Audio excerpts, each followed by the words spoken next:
I don't know if Joe is watching, considering he's not in town, but thank you if you are, Joe, and if not, we thank him anyway, right? All right.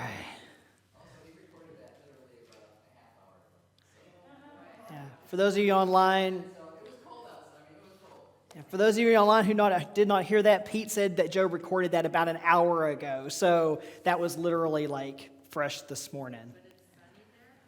I don't know. Josie's asking me what the weather's like there. I don't know. I have to try not to look at Josie sitting here in the front row because it makes me want to laugh.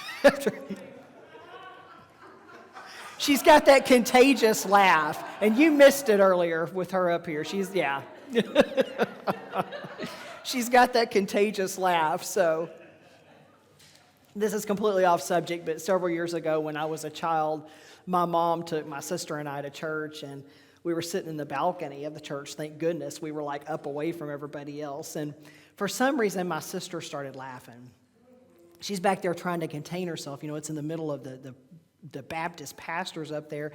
And he's just up there, down there preaching. And my sister's sitting there going, and before long, I started doing it. Then my mom's doing it. So we're trying to keep from laughing. So my mom had to grab us and like run out real quick. It was one of those infectious things. So anyway. So how's everybody feeling this morning? All right. Is everybody enjoying the book so far? Probably most of you have sat in on your groups already. Did everybody feel like you had some really good discussions with your groups and maybe kind of help you understand some of the parts of the book that maybe needed some clarification, or, hey, even to get different people's viewpoints as to, the book. So, all right. I know we had a good discussion in mind, so I really enjoyed it, But as it also kind of made you start thinking about things, we talked last week in the first two chapters. I think it was the second chapter. She asked the question of, does it matter? Did anybody kind of have some practice with that this week? And ask yourself before you reacted to something, does it matter? Is what I'm about to do matter? And did anybody in here care to share maybe just one word of something that you felt that you took away from the reading last week? Just one word. Just jump in and just throw it out there and say it. Honor your emotions. Josie said, honor your emotions. That's more than one word. Yeah, it's more than one word, but that's okay. We'll allow it. We'll allow it, Scott. Emotion, she said. Yeah. I'll steal from her. Honor. Yeah. Heather said the same thing. Honor. Yeah. But for me, I'm just going to say even it was awareness, maybe having just a little bit more awareness as I kind of went about my week. But I don't believe that chapters 3 and 4 are going to leave us disappointed either, because they're full of just other, excellent information as well. So, but, Pema delves right into the readings this week, and she mentions the word polarization. And she just starts the third chapter off right away with talking about the word polarization. And I think probably most of us are really familiar with that term polarization. And I remember, especially as I was a kid, and even now, hearing the words polar opposite, to describe people and just even ideas that are just completely different from each other. Polar opposites, you'll hear that description. Now, she expands a bit on polarization when she says, consciously or unconsciously, we carry around concepts of us versus them, right and wrong, worthy and unworthy. Again, those things that we often view as opposites. And those things that we may even find it difficult to picture even sharing the same space at the same time. Now, polarization, it's very prevalent when you get together groups of people. People who very much fit the term of being what you would describe as polar opposites. Now, Pema states in our book, when groups of people or whole nations come together around these concepts, they can become hugely magnified, which may result in large-scale suffering, discrimination, oppression, and war. And when she means concepts, she's talking about the us versus them and the right versus wrong. She's talking about those. But the thing is, though, is that many of these things that we view are polar opposites are just that. They're a view. We view these things as polar opposites, meaning that it's often what we'll find within the inner workings of our minds, right? It may or may not be real, but it's what is in the inner workings of our minds. It's something in our minds telling us that there's something that makes that person or that situation a polar opposite. Maybe a lot of these things we don't like in other people. We see these things and we kind of push back. We're seeing them in other people or sensing them in other people. And we sometimes kind of push back on these things because sometimes, what if these things we don't like about other people are some of those things that we maybe even subconsciously despise within ourselves? Or those things that we're not happy with within ourselves? It may only be subconscious, but it's there. Maybe we feel unworthy on some scale. So we view others with that same flaw, what we view as a flaw, as unworthy, as also unworthy in that person. But whatever it is, we don't like it. We don't like that feeling of that polarization. It feels gross and we just want to be rid of that feeling.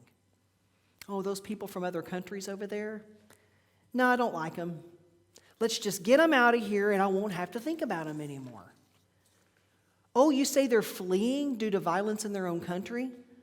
Well, I don't want to think about that. That makes me feel uncomfortable. Get them out of here and I can just move on with my own life, living in my own bubble. Let's get them out of here so I can be happy again. You see that effect that it can have. But is that what's really going to make us happy? Their suffering is still going to be happening whether we acknowledge it or not. You can avoid looking at that homeless person in the eye, but is that going to suddenly put a roof over his or her head? Polarization happens when we look around and when we see things or people separate from ourselves. When we look at somebody else and we see that person as other. And it's happening with issues too.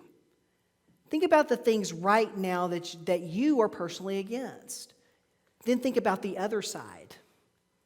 Something that we might be against at that what we consider the other side. And it doesn't have to just be political, but it could be the other side of anything.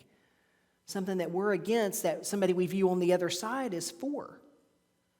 I'm not saying that it's wrong to feel against something. That's not what I'm saying. But Pema tells us that whether it's for or against, there is a lack of openness and relaxation in our minds. If we observe ourselves closely, we'll probably discover that this is the case much of the time. So you may even be 100% correct in your stance. No one can deny that something such as bullying is wrong, for example. I mean, they can try, but it doesn't make that denial right. Yet the for or against, as she puts it in the book, creates a lack of openness and relaxation in our minds. So it puts up this wall. And as my mother used to say to me, it turns a deaf ear. We don't want to hear what they have to say, so we don't. We choose not to. Instead, we take the view of, oh, them over there, those people over there. And this can prevent us from nurturing what we talked about last week. I'm going to try to say it right this time, bodhicitta. In my own defense, I found a pronunciation of bodhicitta and bodhicitta, so there. But anyway. But it can prevent us from nurturing bodhicitta, waking up for the benefit of all living beings. Pete's over there. But this makes it sound as if we need to work a bit with our tendency to polarize, doesn't it? Pema says we can begin by self-reflecting and noticing the for or against quality of our thoughts, words, and actions. I think we've probably heard that before, right? Our thoughts, words, and actions. But there are a couple of different ways that we can learn to work with polarization. One is through physical action, and this is probably one of the most easiest.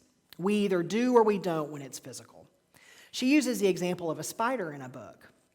You know, you find one in your bathtub when you're getting ready to take a shower. You get ready to turn on the water, and there's a spider crawling along in there.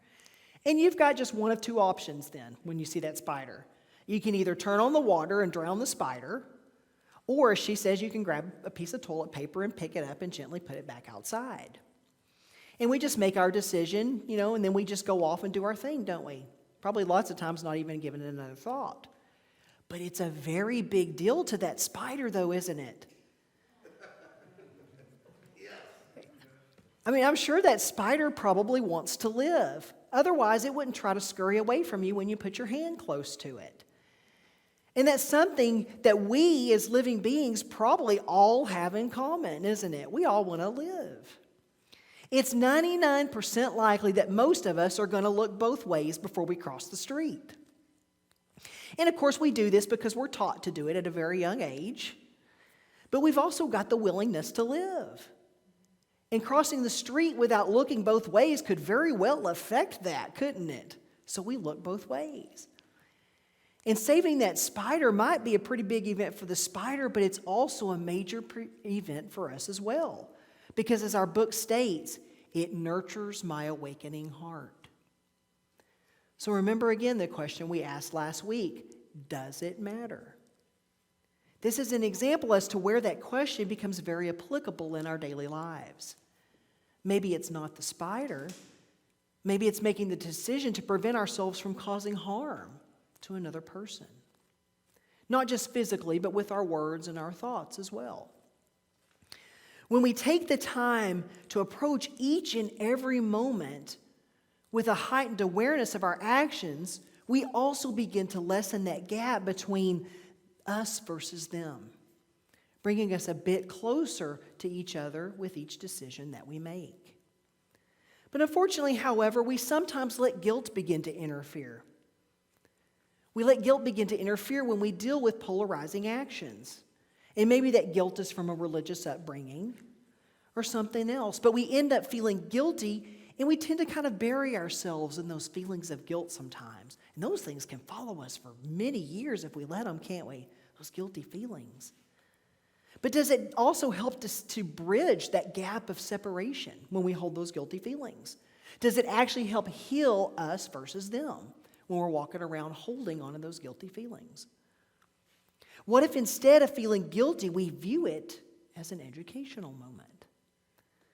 Thinking to yourself, okay, so I said that. Okay, well, that most certainly didn't go the way I had envisioned it in my mind. I caused a lot of hurt there with what I said. Maybe that wasn't the best course of action for me to take. Next time I'll do different. Next time my reaction will be a little bit different. In other words, we acknowledge that the behavior may not have been the best idea at the time. But we learn from that moment and we agree to ourselves to move on with a different form of behavior the next time we're put in that similar situation. Because polarization happens. As Pema states, out of ignorance of our interconnectedness with each other and of our own basic goodness. But now, instead of beating yourself up for losing it, you can aspire to be more of your own. You can inspire to be more aware of your own hurtful actions and more aware of how widespread these kinds of actions are in the world. So she mentions a practice that I really like. I read this and I was like, hey, this is something I really like. It's really easy to practice. But she calls it just like me. She mentions going to a public place and having a seat and just kind of looking around. And you find a person and you mention to yourself something like, just like me, this person doesn't want to feel uncomfortable. Just like me, this person doesn't want to be cold, or it can be hungry or unloved. Or you can even bring it around to positive language. Just like me, this person wants to feel loved.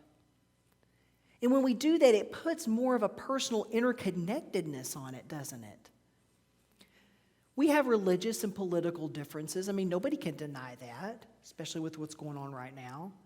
But maybe under the surface, we really aren't necessarily so different after all. Now, Pema also talks about failure, and she mentions the fine art of failure. Now, failure, for most of us, that's not a really good word to think about, is it? At least it's true for me. I like the feel-good stuff in my life. I'd love nothing more than for my world to be full of rainbows and unicorns and smiling faces, as we probably all would. But she mentions the Buddha here and talks about how the Buddha spoke a lot about the importance of working with one's ego. And there's a word we've heard before too, ego. Now, we've talked a little bit about it before, but she defines it probably a little bit differently as what we may have thought about it before. She defines the ego as that which resists what is. So it's important to note that the ego isn't a bad thing. The ego is just there and it's doing its job. It wants to protect us, and it does. It doesn't necessarily differentiate between the different types of threats, though. And it gets really uncomfortable with vulnerability. The ego gets really uncomfortable with uncertainty. It doesn't like it when we hear the word failure because to the ego, avoiding failure at all costs is a big part of its job. But what is it we feel when we feel as if we failed at something? What emotion does that failure or that thought of failure evoke within us? It makes us feel pretty vulnerable, doesn't it? To think that we failed at something. It breaks us open to where we experience this raw vulnerability. Maybe a little bit of exposure too, right? Because we think, oh my gosh, what are these people thinking? They watched me do this, They watched me get up there and clam up in the middle of a public speaking event or whatever it was. So it makes us feel vulnerable. It exposes things that we may not wish that others could see. And ego tries to protect us from that because it really just flat out doesn't feel good to feel vulnerable or to feel exposed. So one of the ways the ego attempts to escape this feeling is to blame failure on something outside of ourselves. Oh, she broke up with me. She's a terrible person. That sales guy sold me my car or sold me this car. It's his fault that I'm broken down on the side of the road. Or we deal with it by just flat out labeling ourselves as a failure. And that's not necessarily good either because that does a couple of things that we don't want. A, it places us into this victim mode that we're trying to escape. And it also helps to attract what we hold in mind. Now, I'm not saying it actually makes us into a failure, but it may attract like situations back into our lives. So Pema saves us, though, because she gives us a third option. I like the third options here. She says there's a third way, however, which is to train ourselves simply to feel. She says, I like to call this holding the rawness of vulnerability in our heart. So you're going to have to allow yourself to feel, to really feel. We do this when we stop resisting. Remember her definition of ego, that which resists what is.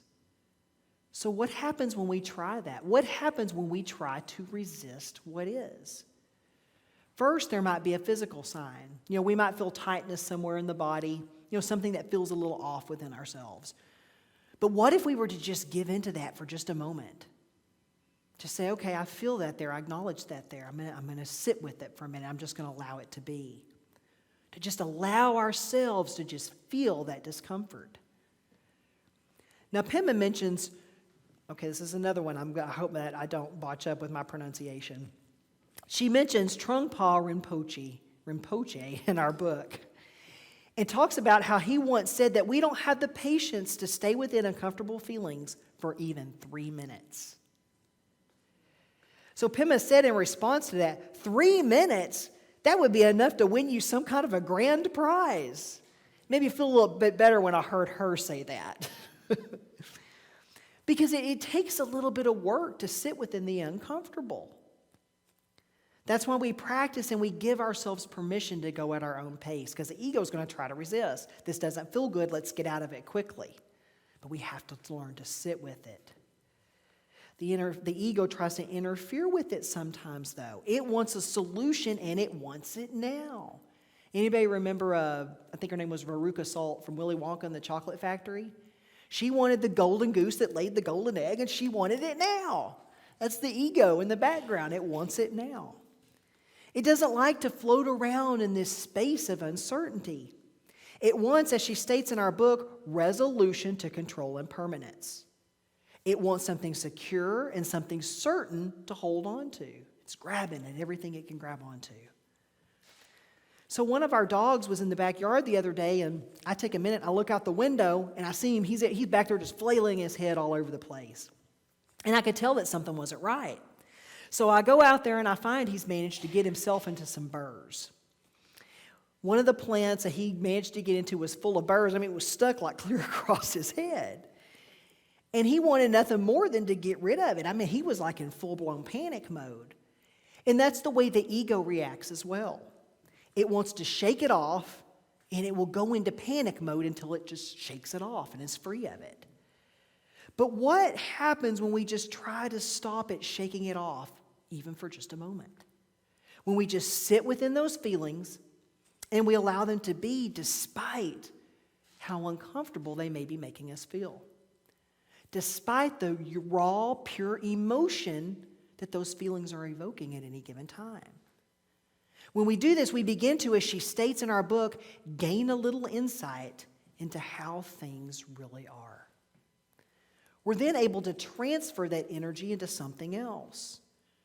She mentions in the book, creating poetry, writing, dance, music, song.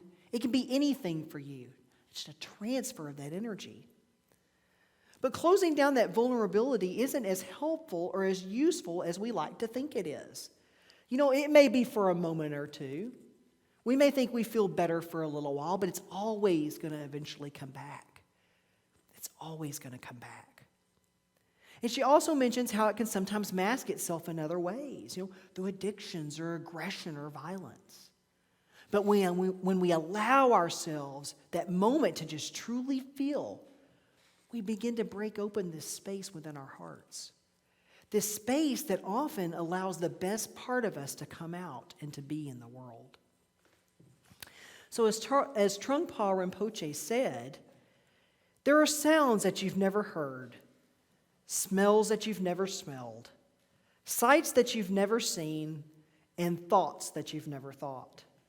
The world is astoundingly full of potential for further and further and further opening, experiencing it wider and wider and wider.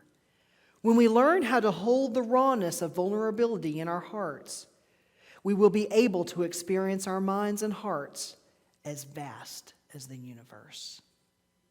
Namaste.